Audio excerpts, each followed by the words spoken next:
Hello everybody, hope you're all doing well. My name is Steven and this is the Storytime channel. Today we have some I Don't Work Here Lady stories, and our first story of the day is by Elfmagecin. Don't touch a crossing guard stop sign. So this is a yes I work here, just not what you think. First off, I'm female, 34, a school crossing guard. You know the look. I have the bright yellow vest and big red sign. Even better, I won a matching yellow reflective hat when I embarrassed myself during my first training demo, thus I am all kitted out. So just remember that the key color here is yellow. Now, recently some big cellular companies started installing fiber optics beneath the ground near our school. And by near, I mean drilling and destroying the sidewalks, like the ones I cross at, like literally am posted on, having to dance around cones and not fall into holes. Joe. So naturally there are lots of reflective cones, blocked off areas, and most importantly, big dudes in orange vests and hard hats. Anyways, it's a hot mess. The kids are confused, the parents are irate, and I'm running my butt off, but we're getting through it. The rush was hectic, but we found our rhythm and the crowd start to thin. Then this one Karen parks in the bike lane and halfway in one of my crosswalks and right where the dudes are digging up the sidewalk, i.e. the worst place possible. Thinking she's just a mom trying to pick up her kids, not the way to do it, I rushed over hoping my eyes looked friendly because my smile was hidden behind my mask. I say, "Afternoon, ma'am, I'm afraid I have to ask you, you are seriously bad at your job." I stop short. Come again, ma'am? I've been watching you and you are doing it wrong. People could get hit because of you. I'm beginning to panic because I am very alert, but maybe I'm off my game? I start reviewing the few minutes that had passed, wondering if I made any big mistakes. I've been covering my three corners fine, I let cars go fine, and managed watching cars go into a turning lane that was now used for incoming traffic without anyone dying, but I'm not allowed to direct traffic, so I am thoroughly confused. I'm so sorry, but could you elaborate? I don't want excuses, I want you to do your job. You're supposed to let a certain amount of cars go at a time, and you're not even trying to keep the kids off the road. Then I see my late stragglers approach, and by this time, I just wanted to ignore the lady that isn't making any sense. So I begin moving away so I can cross my kids. And this Karen, this scrawny beanpole of a lady, grabs my sign. Or tries to take it, but my sign is my baby. No one grabs my sign. Whoa, ma'am. I'll direct traffic myself. I start to catch on. Ma'am, please let go of my stop sign. I'm just trying to cross my kids. I am not part of the construction crew. Somehow, she heard that. She also heard my kids rushing over to ask if I'm okay, calling me by my surname. Even parents are starting to call over to me to see what was going on. Karen turns white and lets go of my sign. You work for the school? Me clutching my sign. Yes, ma'am.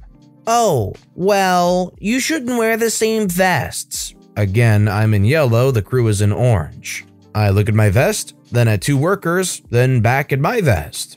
I was trying to be subtle, then forgot that 5-year-olds are not, and one of my kinders scoffs at this lady. Lady, she's in yellow, they're in orange. Even I can tell them apart. Yes, I love this kid. Karen blinks once, just once, then spins around and runs for her car. That's it, just runs from a sassy 5-year-old. I wish I could have given this kid a hug. There is a clarification paragraph at the end of the story that said Karen in all actuality could have been colorblind, and then the vests would appear to be pretty much the same thing. But I think obviously where this Karen falls short is allowing people to finish their sentence and allow people to give clarity on a situation where the Karen just is kind of assuming the entire time. What do you guys think? If the Karen was colorblind, would they get a pass here in your book, or do you think they're still at fault? Let me know in the comments down below. Our next story is by Bird Ross M2000. You can't quit, I want you fired. The morning after a good rowdy kickback in our apartment, my roommate and I go to the orange hardware store after noticing some holes in the walls. Roommate goes to find plaster, and I go to paint. I get to the paint department and I'm looking through the paint swatches to remember what our walls look like. Keep in mind, still very hungover. I pick out a color that is probably the closest, and if not, then I'll just mix my own paint. Art minor. There's no employee at the paint mixing station, so I just put the swatch in my hoodie. To pass the time, I sort the paint swatches properly because mild OCD. Then it comes. Ahem. I need you to do your darn job and mix me some paint. I stare blankly as my hangover is blocking my ability to respond. Hello, I'm talking to you. Mix my freaking paint. Fortunately, my brain finally decides to turn on again. I don't work here gets cut off by Karen. Don't freaking lie to me. I saw you sorting the color wall poorly. Only a lazy employee would do that sort of crap.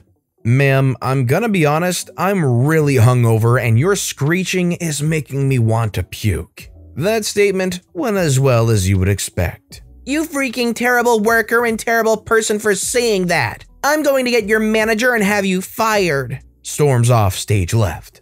Once the banshee left, I hear chuckling from down the aisle behind me. Lo and behold, my roommate listened to most of it and is still laughing his butt off. He asked if I got the paint and I explained the first part of the confrontation. We decided to wait for the manager because maybe he'll mix our paint before we are kicked out. We wait a few more minutes and George the employee walks up, oblivious to what just transpired, and starts mixing our paint. Enter stage left, Karen with a very annoyed manager on her heels. That's the one that called me an orangutan whoar and he needs to be fired right now, pointing at me. Jason the manager says, George, I'm frankly surprised you'd say such a nasty thing. George says, what now? Not him, the scrawny one in a hoodie. He even told me he is drunk. Jason looks at me and looks confused. Ma'am, he doesn't work here, but I can ask him to leave for insulting you. No, he definitely works here. I saw him working. I say, okay, then I quit. You can't quit. I want you fired. By now, our paint is done mixing, and I ask George if he'd like to escort us to the front. I've never seen a morning shift employee brighten up so fast. Karen is belligerent, and the manager tries to calm her down with coupons. My roommate, George, and I leave paint as fast as possible and can still hear the screeching from the cashier's stand. We pay, and George walks us to the car. I explained what really happened, and he laughs and says he'll tell Jason the situation. Initially, my roommate and I were gonna go straight home, but we had to see the outcome of this, so George agreed he'd come back out once the orangutan whoar was gone. The police ended up having to be called just to escort her out, but she was not arrested. Jason and George came out to the car, and as George had already explained what happened, Jason profusely apologized. We laughed it off, and I said something along the lines of, it was worth getting out of bed for despite the hangover. Jason gave us free membership perks, and the next time we came in, we were so kindly informed that Karen had come back later that day and vandalized some of the yard equipment always on display, and she was arrested. Serves the orangutan whoar right. This was one of the most creative Karens I think I've ever heard of. Where in the heck did they come up with that insult that apparently OP called her? That one is a new one. Our next story is by Judge You in Spanish. None of us work here, lady. For some context, I'm a 17-year-old female from Venezuela, so please excuse my grammar, English is not my first language.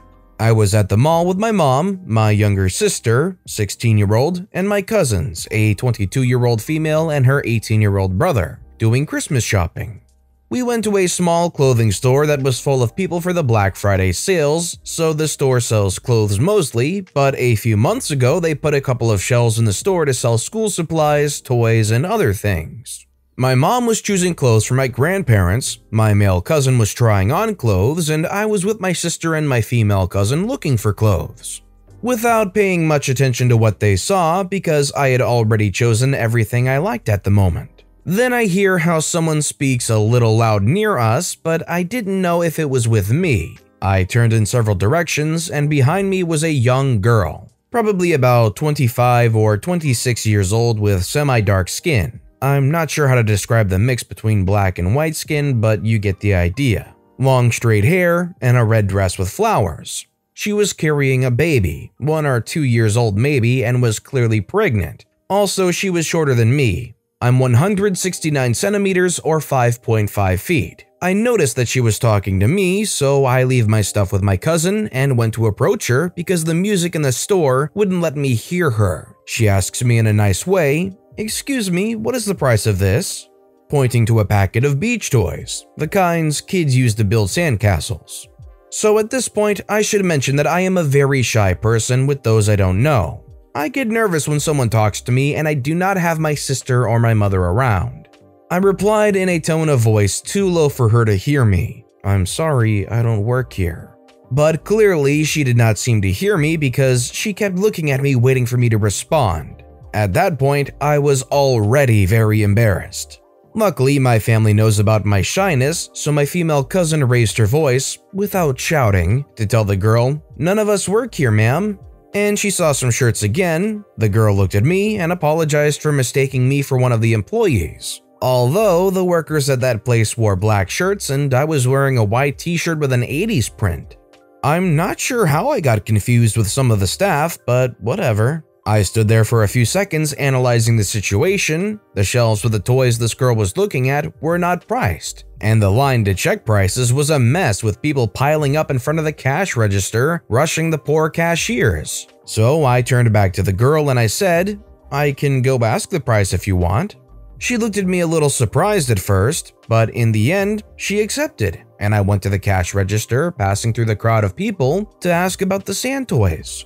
I was done with my shopping anyway, and it was better to help this pregnant girl and not stand in the way of other buyers. I checked the price and went back to where the girl was sitting next to her son. I gave her the price, about $1.30 I think. She thanked me, and I returned with my group that were already leaving the store.